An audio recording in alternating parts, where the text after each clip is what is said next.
finally got on. It updated all of Windows and Teams.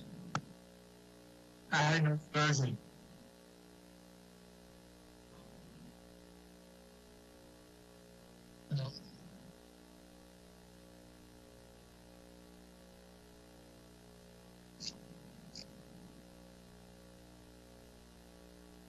All right.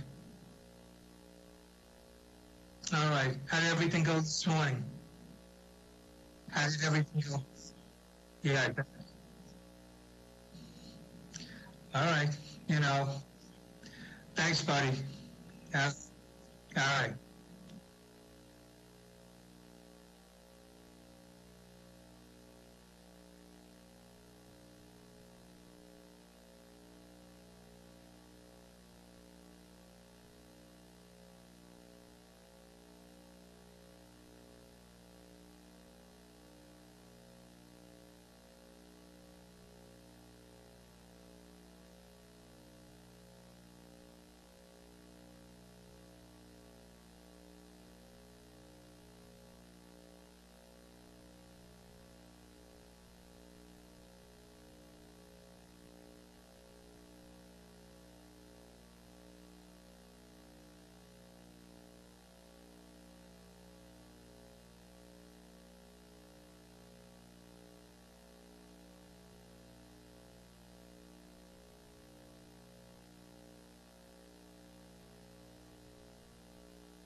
Let's go. All legislators, please take their seats.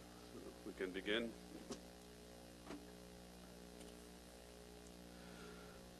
And to start things off, I'll ask Legislator Birnbaum to lead us in the Pledge of Allegiance.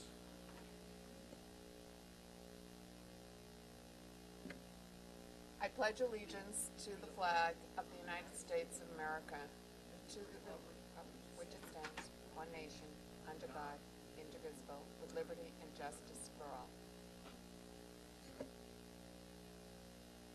Thank you. Mike, can you call the roll? Yes, sir. Thank you. Roll call. Deputy Presiding Officer Howard Copel.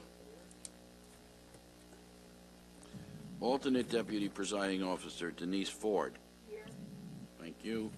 Legislator Sela Bino. Here. Legislator Carrier Solage. We'll come back. Legislator Deborah Muley. Here.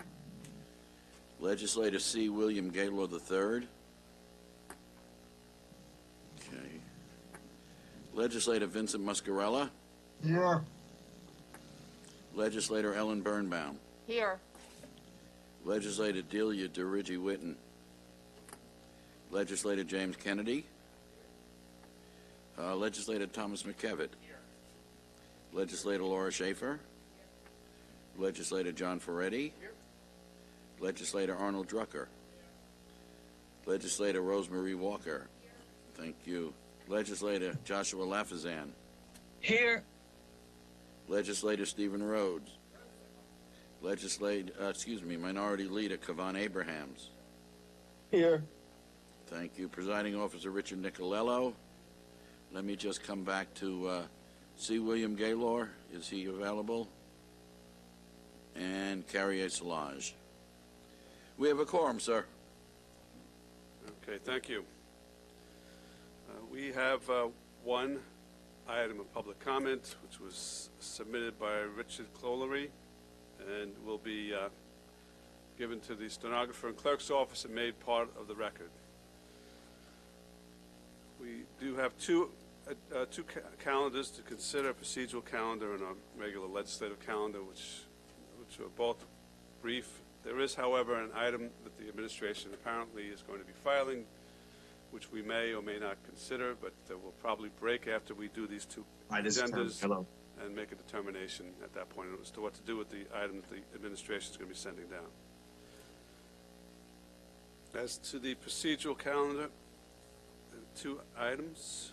Let's do the first one. Resolution 1 of 2001 as to procedure. A resolution directed the clerk of the legislature to publish a notice of hearing on the applications to set aside land for cemetery purposes by the rector, wardens, and vestry of Grace Episcopal Church, a.k.a. Grace Episcopal Church, to be held on March 22nd, 2021. Moved by Legislator Bino, seconded by Legislator Walker. Any debate or discussion? All in favor signify by saying aye. Aye. Those opposed, carries unanimously. The second resolution is a resolution directing the clerk of the legislature to publish a notice of hearing on the application for the acquisition and use of land for cemetery purposes by the Nassau Knolls Cemetery Association, to be held on March 22nd, 2021. Moved by Legislator DeRigi-Whitten, seconded by Legislator Ford. Any debate or discussion? Hearing none. All in favor signify by saying aye. Aye. Those opposed, carries unanimously. Now go to the calendar. First items we're going to call are the consent items. These are items that went through committees 2 weeks ago, and it's been determined by the majority and minority that no further debate or discussion is required as to these items at this time, so I'm going to call them all together. Item 1, ordinance number 1. Item 2, ordinance 2. Item 3, ordinance 3. Item 4, ordinance 4. Item 5, ordinance 5. Item 6, ordinance 6. Item 7, ordinance 7. Item 8, ordinance 8. Item 9, ordinance 9. Okay, the next bunch is going to skip over and then resume at item 20, resolution 11. Item 21, resolution 12. Item 22, Resolution 13. Item, okay, 23, Resolution number 14. Let's get a motion on that. Moved by Legislator Kennedy, seconded by Legislator Drucker. For the record, Legislator Solage is on the call and present. So as to the items I just called, any further debate or discussion? Hearing none, all in favor signify by saying aye. Aye. Those opposed? Those items carry unanimously. Okay, the next several, which will be items 10, 11, 12, 13, 14, 15, 16, 17, 18, and 19. Legislator Rhodes will be recusing himself. He'll be leaving the chambers and won't be participating in any debate, discussion, or vote. And those are resolutions 1 through 10. Again, it's 10, 11, 12, 13, 14, 15, 16, 17, 18, 19. Motion by Legislator McKevitt, seconded by Legislator Schaefer. These are resolutions authorizing the county attorney to compromise and settle the claims of plaintiff as set forth in the action entitled Habbard versus the county, Mullins versus the county, Pippin versus the county, Farber versus the county, Norton versus the county, Gian Continier versus the county, Gartland versus the county, Coleman, Bowman, and Charlie versus Nassau County. So there was a motion and a second. Any debate or discussion on these items? Hearing none, all in favor signify by saying aye. Aye. Those opposed, they carry by a vote of 18 to 0. Can invite Legislator Rhodes back in. Again, that concludes our calendar, but we do have an item from the administration that we may or may not be considering, so I'm going to put the legislature in recess until we get this straightened out. Thank you.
I can hear you. I'm here.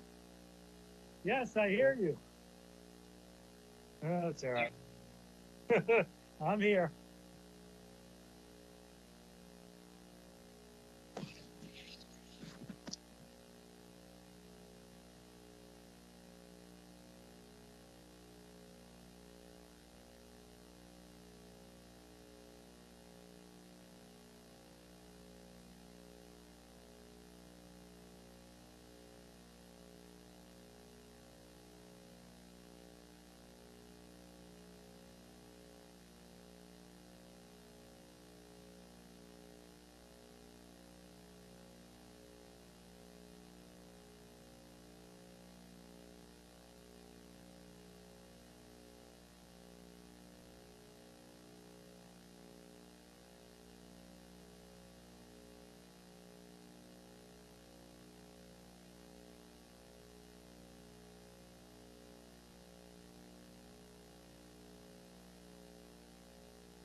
Kev, can you hear me? Gaylord. Gaylord. I don't, can't. I got you. Okay. Yeah, I couldn't hear anything, so.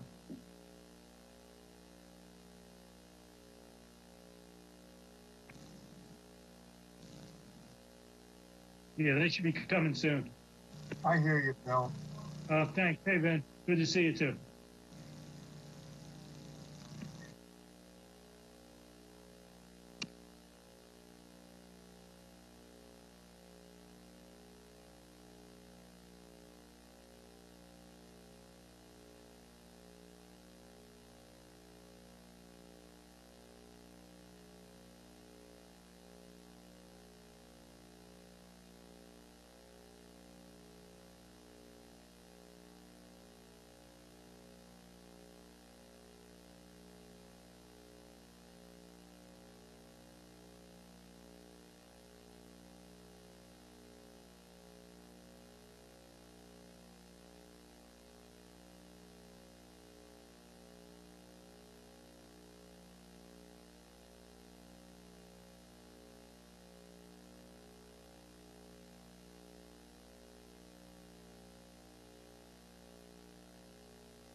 We are back in session. We have an emergency addendum with agenda with 3 items on it. Let's see. Mike, you want to call the emergencies? Sure.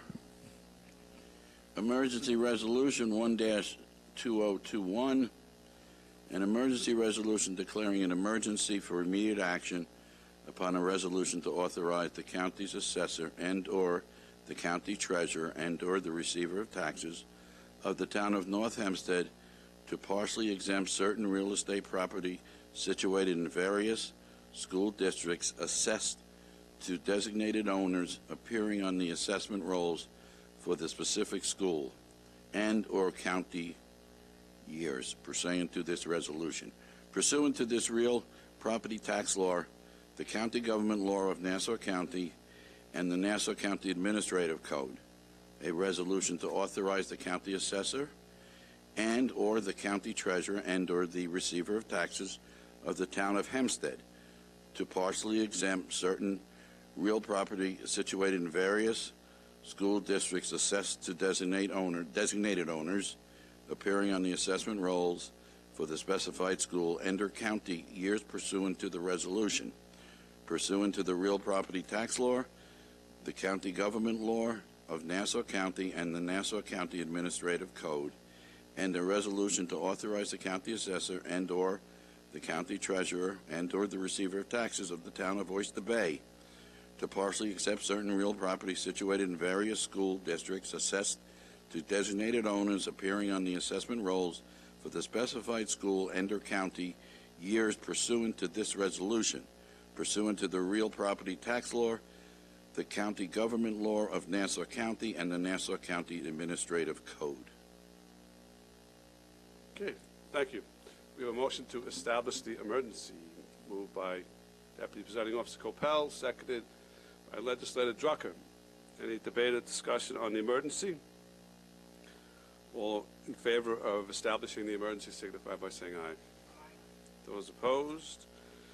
Carries unanimously. So I will call those 3 items now, 35, 36, 37 of 2021. Resolutions authorizing the county assessor and/or county treasurer and/or the receivers of taxes of the towns of Hempstead, North Hempstead, and Oyster Bay to partially exempt certain real properties situated in various school districts assessed to designated owners and appearing on assessment rolls for the specified school and/or county years pursuant to this resolution, pursuant to the real property tax law, the county government law of Nassau County, and the Nassau County Administrative Code.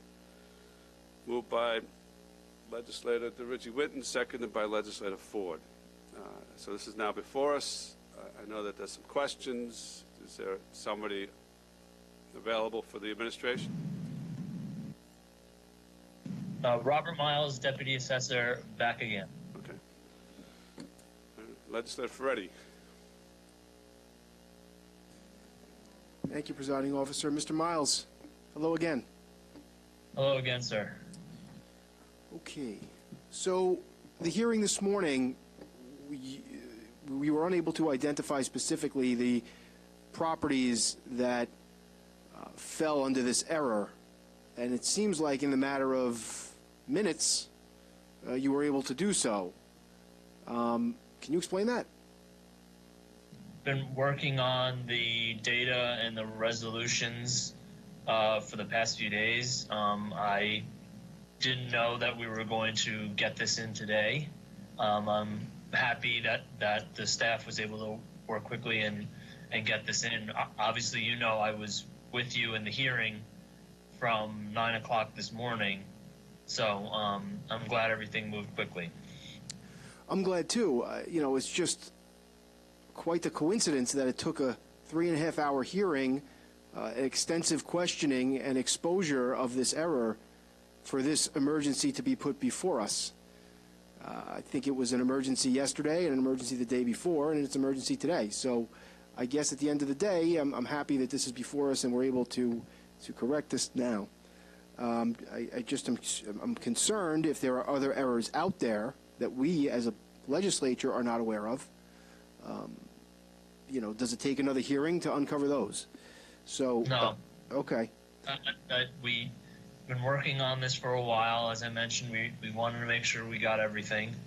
Like I said, wasn't aware that they were going to be able to push this through, but I'm happy they are, and it really does help our veterans and clergy. So I'm very pleased. Okay, now, earlier this morning you indicated that as a result of these errors, Nassau County is on the hook for approximately $5 million due to the county guarantee. Is that right? Yes. Okay. Yeah. Now, earlier today you indicated there were approximately 4,000 errors to the veterans exemption and approximately 800 for the clergy exemption.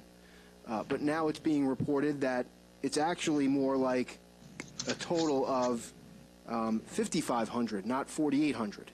Which number is right? No, Is it? no, that's not accurate. Okay. It's I think between 4,500 and 46 or 4,700 veterans and 800. So this is all, clergy. So this is all combined. So I stated that it was approximately 5,000 parcels, and it is approximately 5,000 parcels. So how many veterans exemptions are in error? How many properties? 4,700? Between it's either 45 or between 45 and 47. Okay, and wasn't your testimony earlier today, and I understand if it was just an estimate, but didn't you estimate this morning that it was 4,000 veterans? No, I said it was approximately 4,000 veterans and approximately 800 clergy. Right, so that's a total of 4,800, right?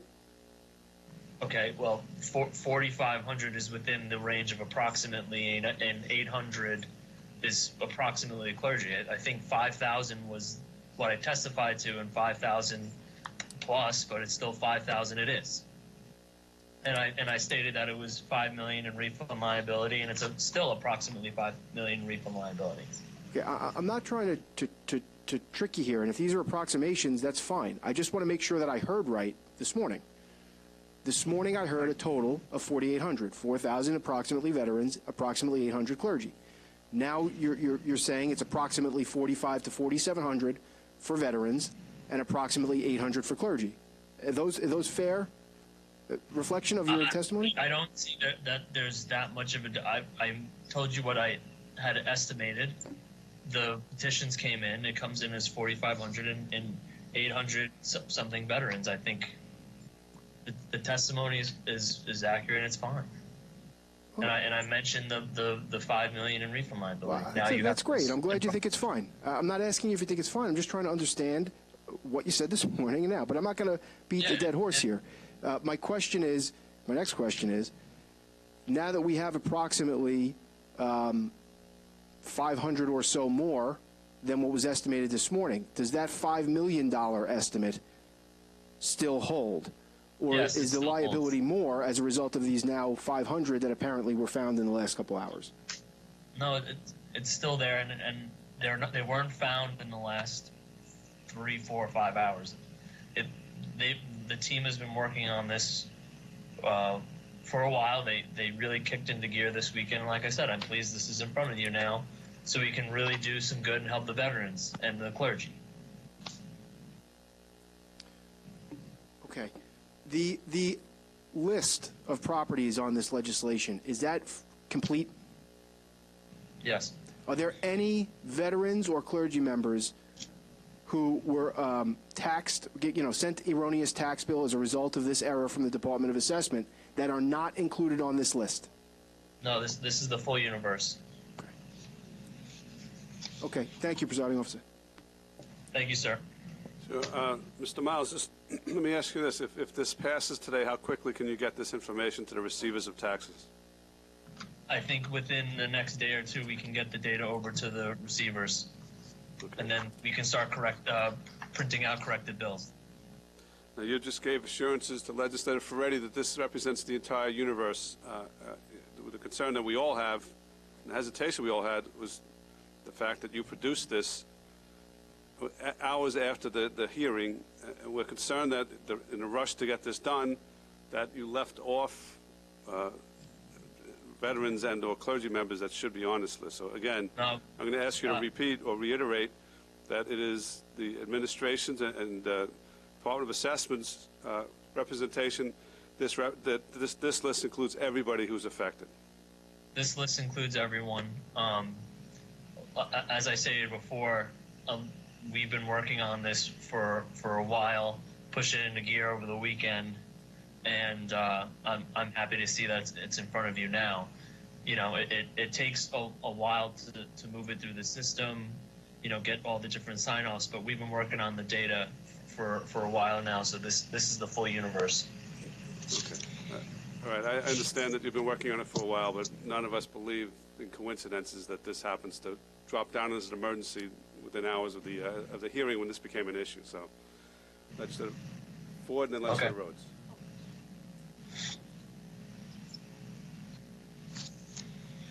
Good afternoon, Miles. It is my understanding that some veterans may have already paid their taxes, and even though they were overcharged. So I would like to know that if this is the case, how do we make sure that if they decide that they want to get reimbursed rather than wait for the next billing cycle to get their refund? What is the best way, and how can we guarantee that they will be able to get their money within a matter of days rather than a matter of months? I don't know if it's a matter of days. I don't want to speak for the treasurer. I know there's some processing and approval and verification from the treasurer. So I don't. My understanding, this process doesn't take days, but I don't know if it would take months either. But you'd have to run that by the treasurer. Can I ask Katie? Is Katie okay? I should have my glasses.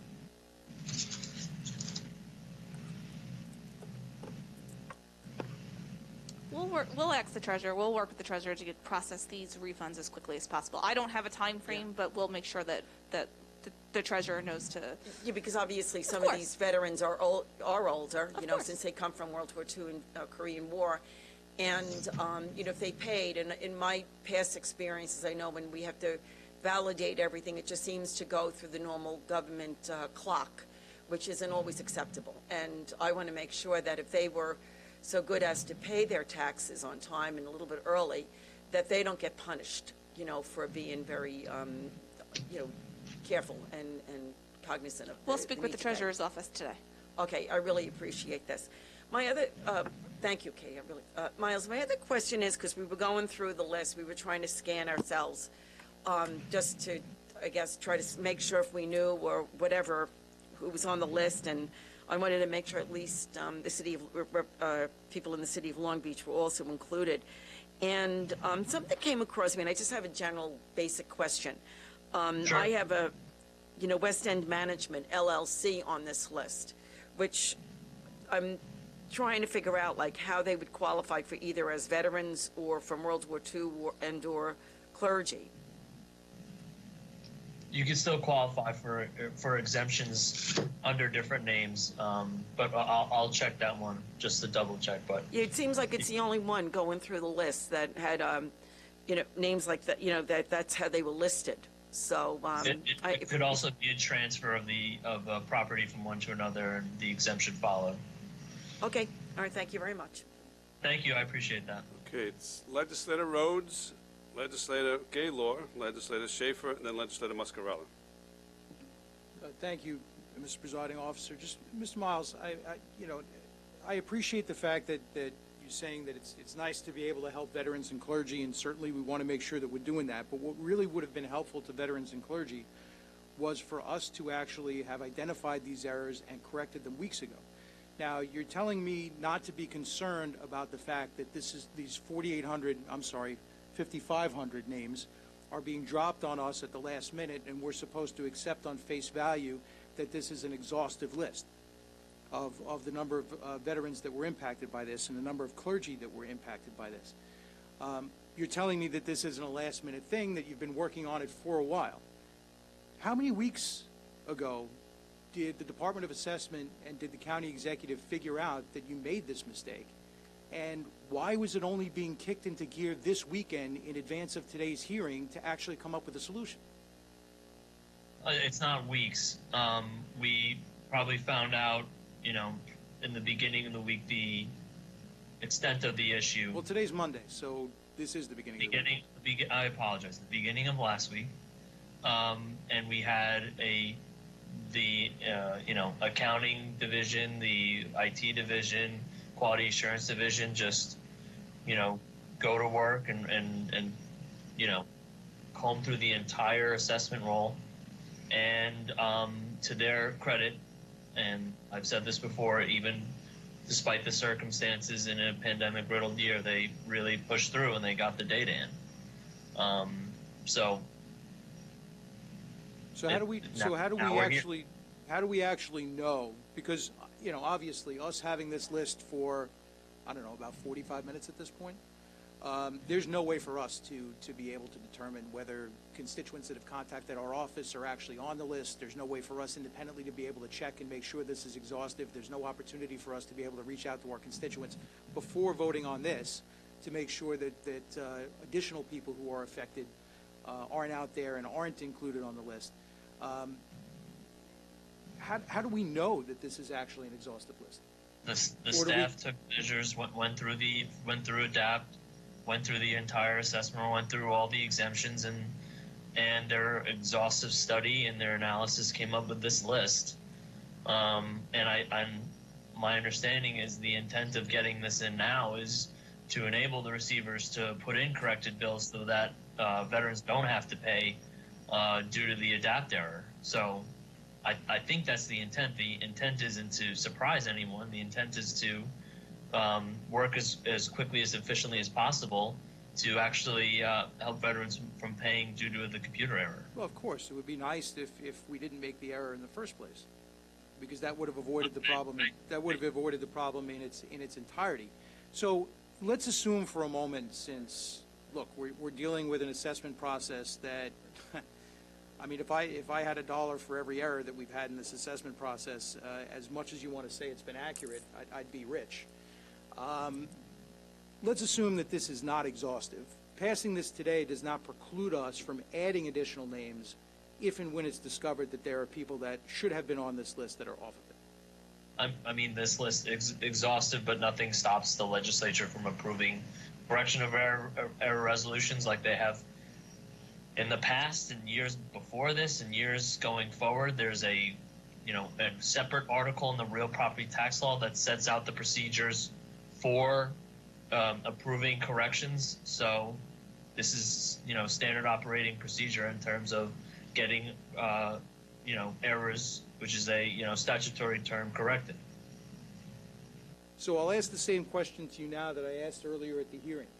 Now that we've had the adjustments at the Seasons, now that we've had the adjustments up in Port Washington, now we have the 5,500 now, and I just do have to say, and I know that certainly it's not intentional on your part, but we were talking this morning about the numbers of 4,800. Now it turns out to be 5,500, and the comment is, hey, that's in the ballpark. It's not a big deal. Behind those additional 700 people are 700 people that had to reach into their pocket and had to pay money that they don't have to satisfy their taxes because we can't get it right.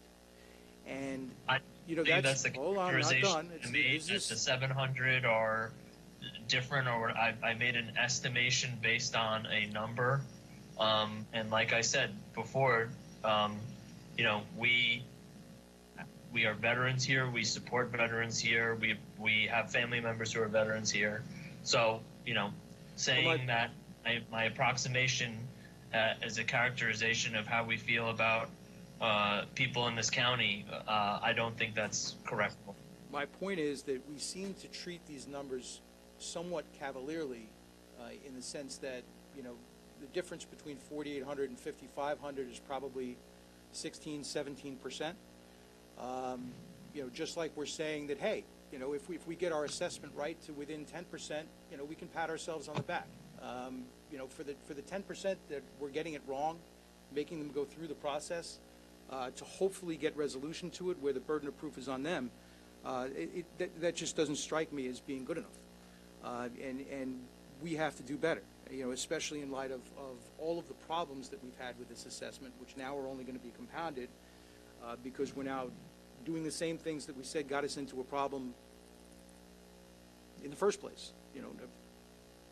Frozen roll, mass settlements, are simply going to create issues down the line.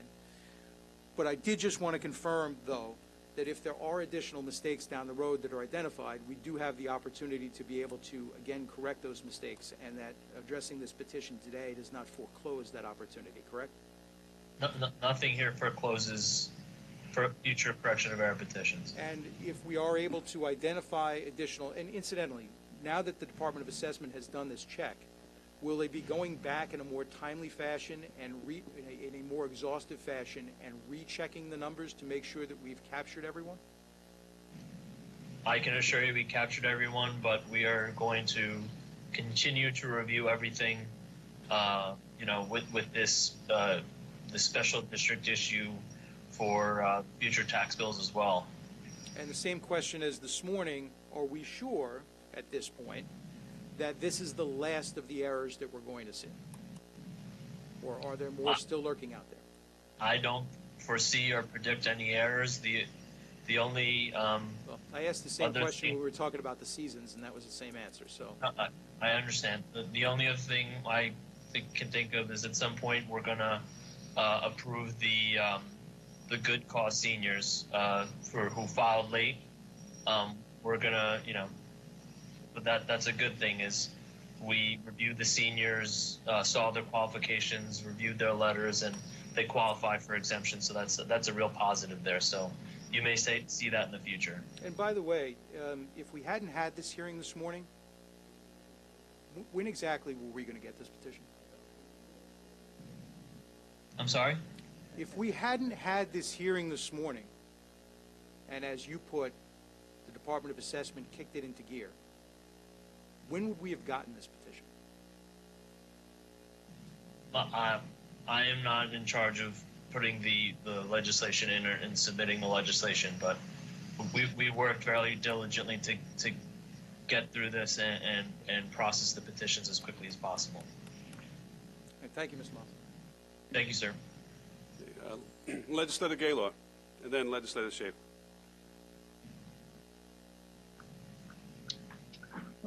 Thank you, Presiding Officer. Hello, Mr. Miles. Good afternoon. I almost said good morning. That's okay. That's okay. So, well, first, thank you for your testimony this morning. I know it was long and exhaustive. Thank But you. I just want to go back to the estimates or the numbers now. They changed a little bit. It's up to 5,500. We'll say 4,700 veterans, 800 Yeah, clergy type exemptions, right? yeah, you're correct. Do you know the dollar amount for the total $5,500 exemptions were, errors that we're talking about? The specific dollar amount? Roughly, it was $5 million this morning. But can you tell us with some specificity what is the exact dollar amount? Right. It's still in the 5 million range. And So I'm just- 5 million. When you use range, see, this is what I'm just getting at. Is that between 5 and 5.5 million, or between 5 and 6, or is that 4.5 to 5? What is the 5 range? I'm Go ahead. reviewing. I'm just calculating right now in my head because Okay. each petition is different per town. It's separated by town. I got you. Rough math, 5.5. Okay, so it's Split between the 3 towns. all right. So it's no more than 5.5. Could it be, or could it be more? We don't know. No. This, like I said, this is the full universe. Okay, so and you keep using that term. So what does that mean, the full universe? This is the Because I'm really concerned about Gold Star mothers who've lost a child in combat and qualify for an exemption. Are they included in this category? Are firefighters? I have to review the Gold Star, but I think Gold Star veterans, they're a separate issue, and I think you have to opt into Gold Star veterans getting the exemption. But that's a separate legal question. Okay, so you could go back and look and figure that out simply, I would imagine, right? The computer will do it for you. Yeah, well, we will comb through our database. Okay, so you'll come back with another bill if there are others that were left off inadvertently, like Gold Star mothers. And so does the universe also include firefighters or railroad workers or senior citizens or any other of the classes, the various classes or types of exemptions? Well, there were one-off exemptions. Well, you know, anyone who qualified, there might have been a few firefighters, only a handful, and a few seniors, but it was, you know, it was in the tens.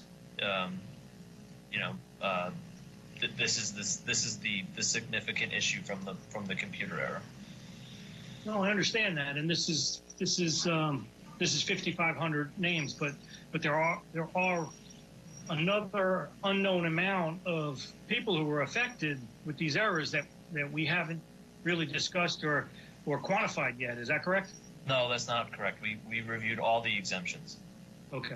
We reviewed every single exemption, and like I said, if it was, you know, a senior there or a veteran here, we made sure to include them in there. But that was not the prevailing issue with the computer.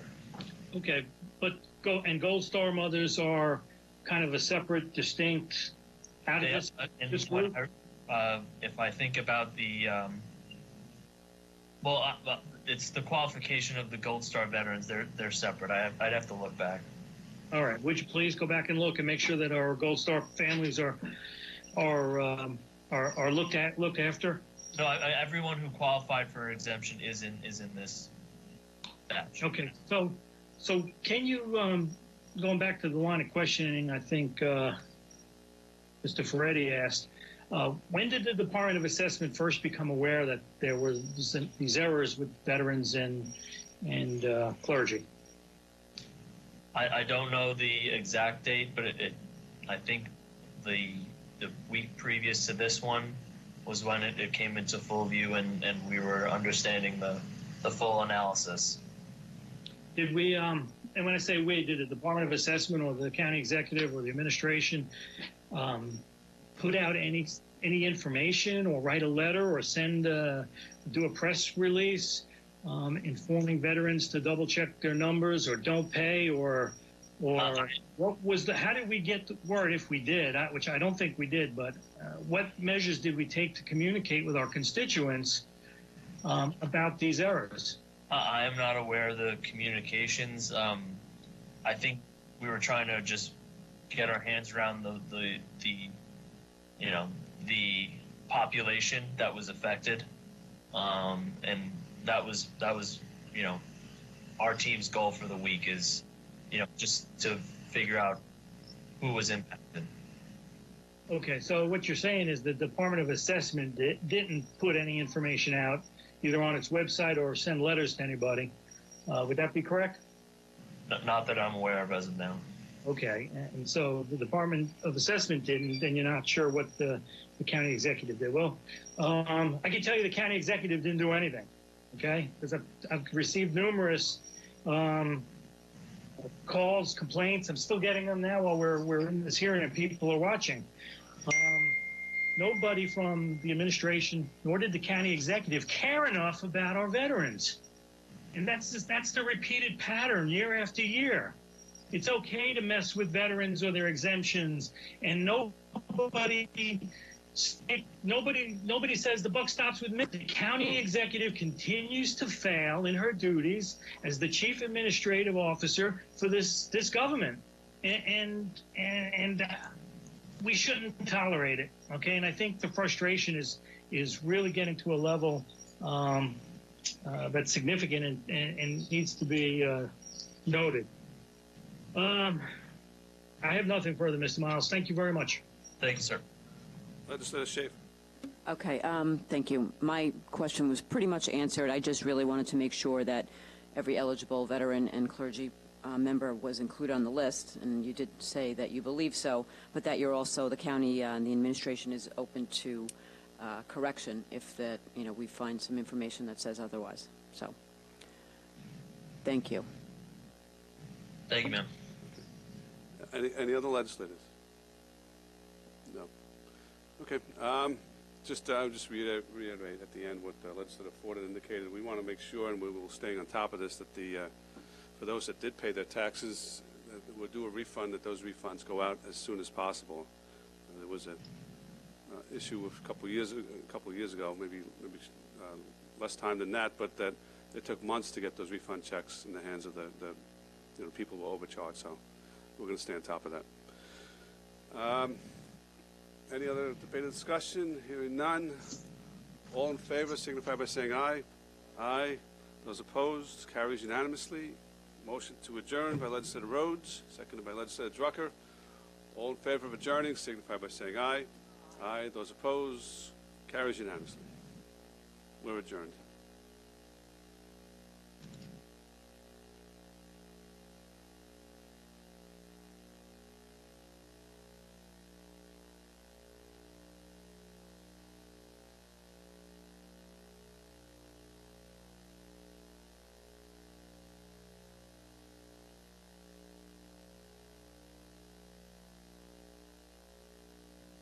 Are we done, Kev?